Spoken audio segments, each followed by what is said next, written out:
Hello. Bonesy is coming for. Hi, Bone. Bones is coming to join for this recording. So, oh my god. So, today we are guest starring with Mr. Bone. Bone, you want to look towards the camera? Good boy.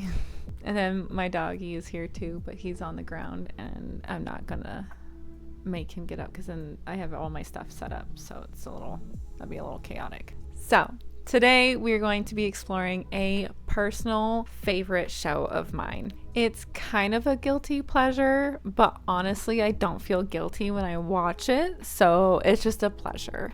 I just want to talk about it, so we're just going to dive right into it. In 2013, there was a K-drama that took the world by storm, and that was The Inheritors, also known as The Heirs. It's a pretty standard K-drama with quite a few of the tropes from the genre.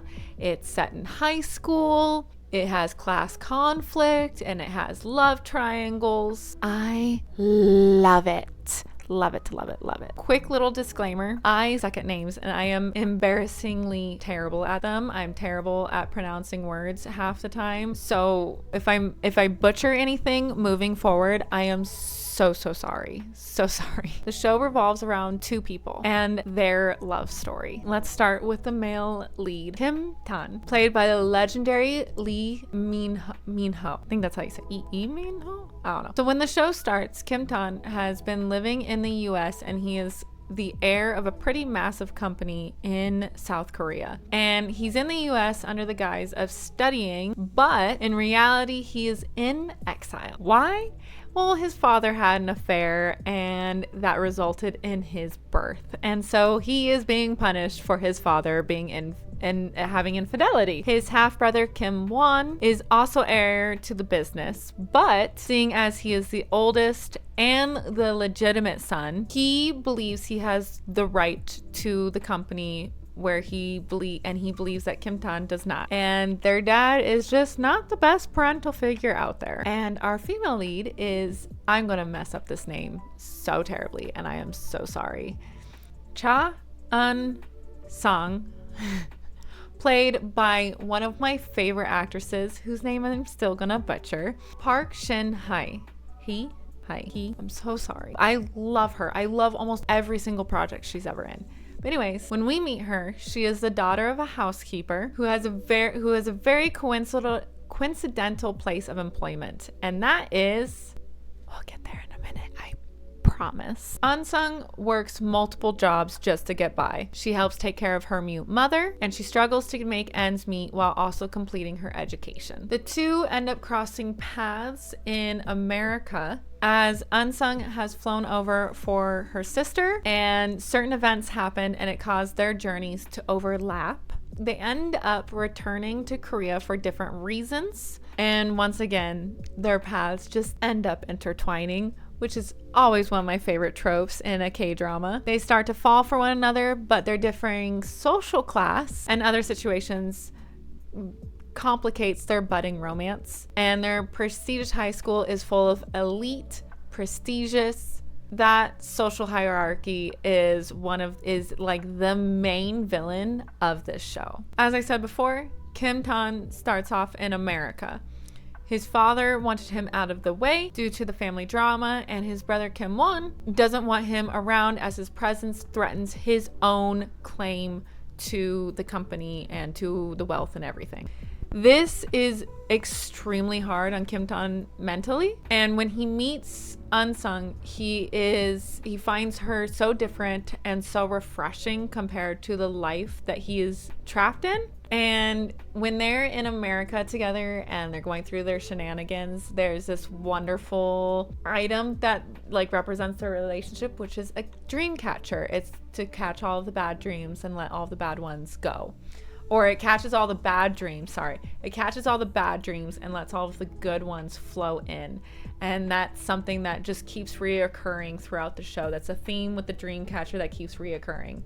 As per every K-drama show, It seems like it's not every K-drama, but the majority of them, especially this one.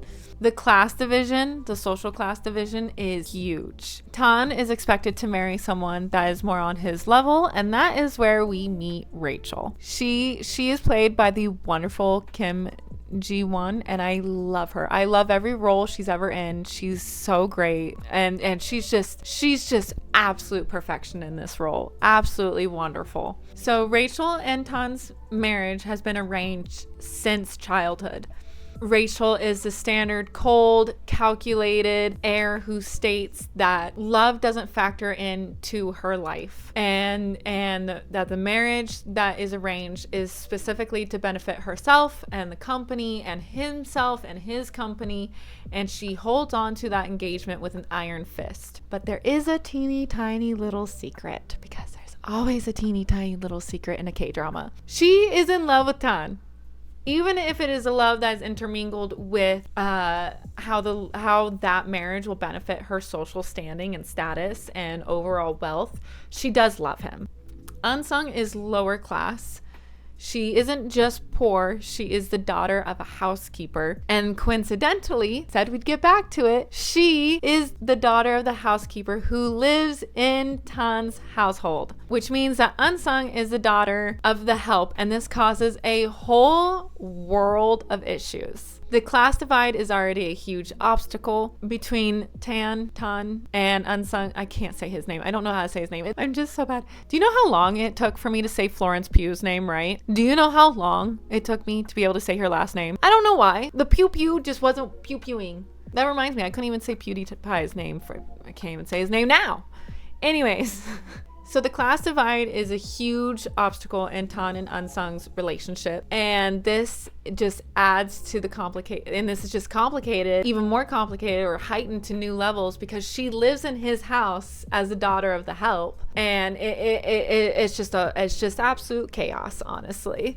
This show doesn't just show the struggles of love, it doesn't just show the struggles of class hierarchy, but it also shows the struggles of family and family drama, and how every single, like, no matter how wealthy or poor you are, where it shows the pros and cons of both. Thanks to Unsung's smarts and her mother's belief in her, Tan's father sponsors her, and she is granted the ability to go to Tan's high school. I am not going to try and say the name. I'm just going to say the high school, but this is the name of it. I'm going to mess it up more than I mess up everyone's names, and my brain can't even wrap around how to say the word. But obviously, and Tan's father sponsoring her, he has no idea that Unsung and Tan are having feelings for each other, so that'll come in later. That comes in to be like a huge thing in this show. But yeah, he sponsors her before he ever finds out about their relationship. But the thing is that this school is for the elite and the very prestigious, and so social hierarchy is insane. Anyone who isn't on the same level as the other families isn't just like noticed, and they're bullied to like the extreme lengths, especially if they are a student who is sponsored by someone wealthy. If they are a poor student who is sponsored, it is a death sentence, essentially. This is where Choi Young-do, this is where he comes in, and he is played by the very wonderful and handsome Kim Woo-bin. I love him so much. He's so great in everything he is.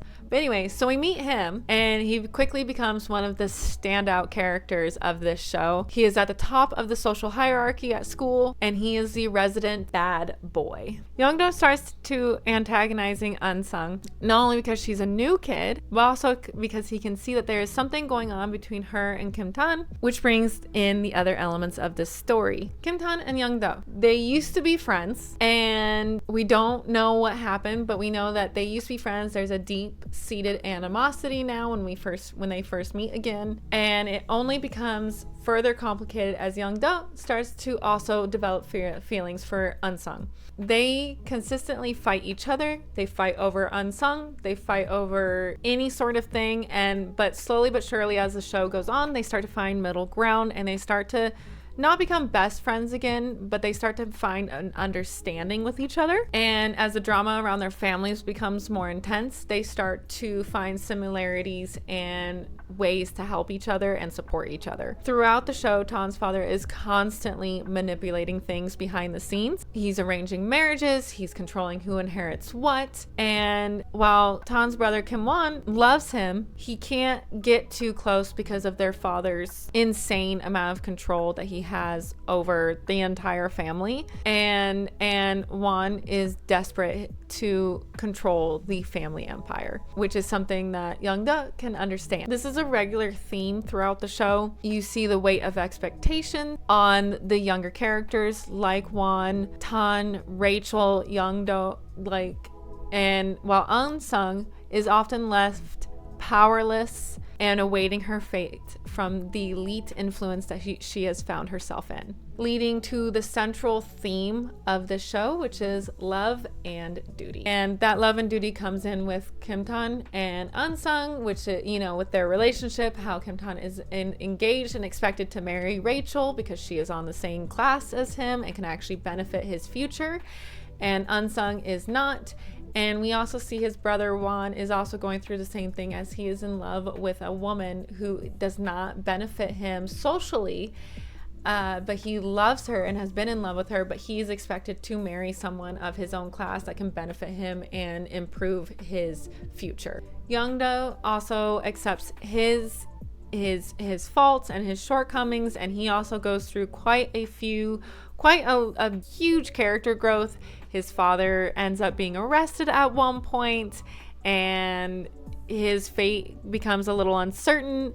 There's a whole parallel story of Young-do's mother disappearing, and he missed his last chance to see her, and Kim Tan almost has the same thing happen with his mom, but Young-do manages to get him in time so that way he can see his mother, and he grows into a very strong, sympathetic guy who is still kind of an asshole, but is honestly, I love him so much.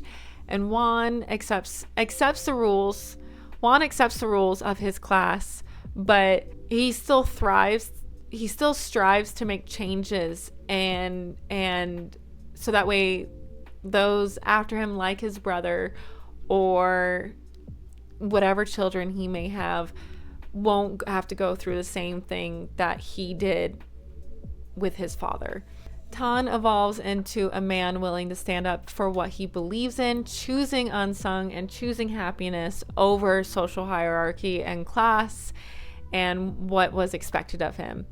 Rachel learns to push against the norms and fights to pave her own path, and Eun-sung embraces who she is and stops letting others control her so much and starts actually fighting for her own future. I know this was kind of like a vague overline of their story, but there's honestly so much that happens. It's 22 episodes. Each episode is an hour long.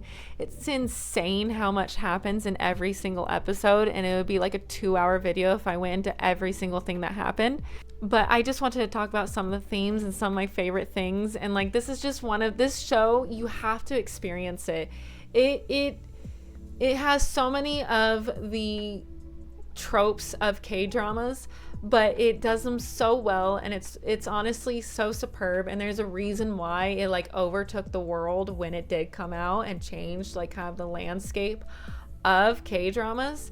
And it also has so many legends in, the cast is just full of legendary people for the K-drama genre, and they weren't legends at this time. They were still pretty popular, but they weren't legends. This show really helped cement just their status.